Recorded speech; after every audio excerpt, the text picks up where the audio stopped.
So let's conclude.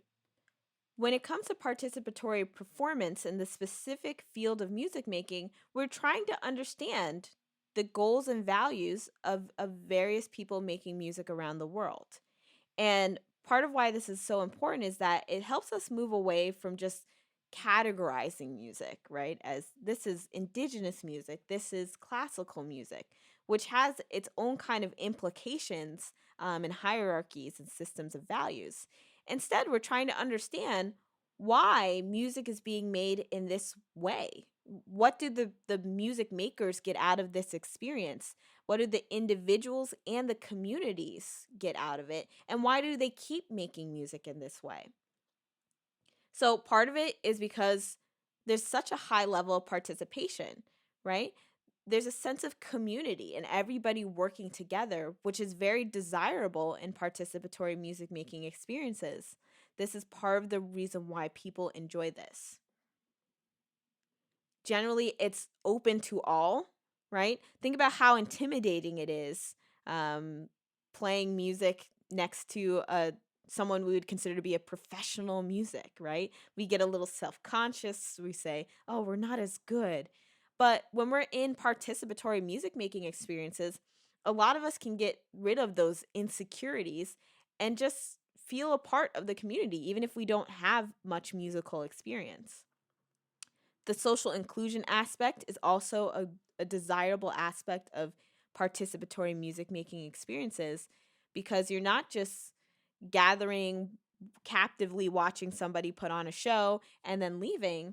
You're mingling with others. You're working together. You're playing. You're bonding with each other way beyond the music. So other things that make participatory music making experiences so valuable to some people is because of these open musical forms. Having to read music off of sheet music, right? Having to perform off of that, having to rehearse and play music in an exact form and shape can be very intimidating for some people. So to be able to jump in and out of the performance and the texture, to not be bound by such strict and rigid rules of music making is very appealing to some.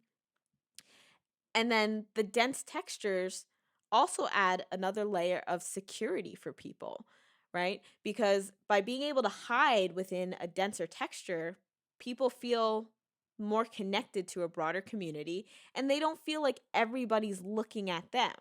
That's part of the value of playing in the ensemble. It can hide some of the mistakes of individuals. It can lessen the focus on one particular person and make the experience about the group as a whole. And this is the same for the wide tuning and the wide synchronizations we talked about.